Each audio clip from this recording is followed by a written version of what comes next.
Sant Jordi llena Sant Boi de rosas y cultura en la Feria del Libro, en la Rambla Rafael de Casanovas.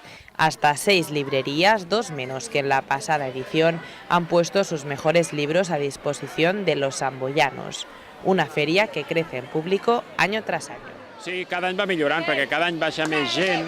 Nosaltres ja fa 20 anys que estem aquí. Quan vam començar estàvem en uns petits estants a la plaça de l'Ajuntament, érem 2 o 3 llibreries, ha anat pujant fins a 7 o 8 els anys anteriors i aquest any hem tornat a baixar a 6, crec, perquè clar, hi ha negocis que al igual els van obrir fa 2 o 3 anys que no han aguantat i aquest any han tancat.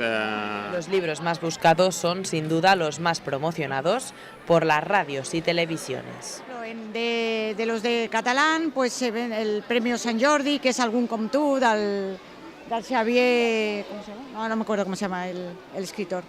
El de l'Espinosa, el Mar Blau, també, el de l'Espinosa, jo crec, i després el de La Tempesta de la María Olvido, después el de Arturo Pérez Reverter, también se está vendiendo mucho, que es Todos somos buenos. Yo creo que por ahí va a ir la cosa.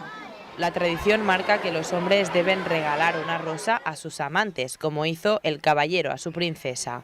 Sin embargo, en Sant Boi también las chicas han decidido comprar sus propias rosas de todo tipo y forma, de colores, solidarias y hasta reivindicativas, aunque las más buscadas son las más elaboradas. A ver, la gente se lleva de todas, no escatiman precio, quieren presentación. O sea, la gente prefiere... Sí, presentación que precio. Nosotros por lo menos, lo que estamos viendo.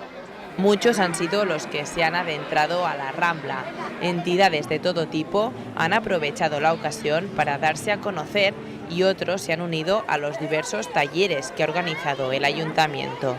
Sin duda, las rosas, la literatura y el amor han vuelto a triunfar en la ciudad.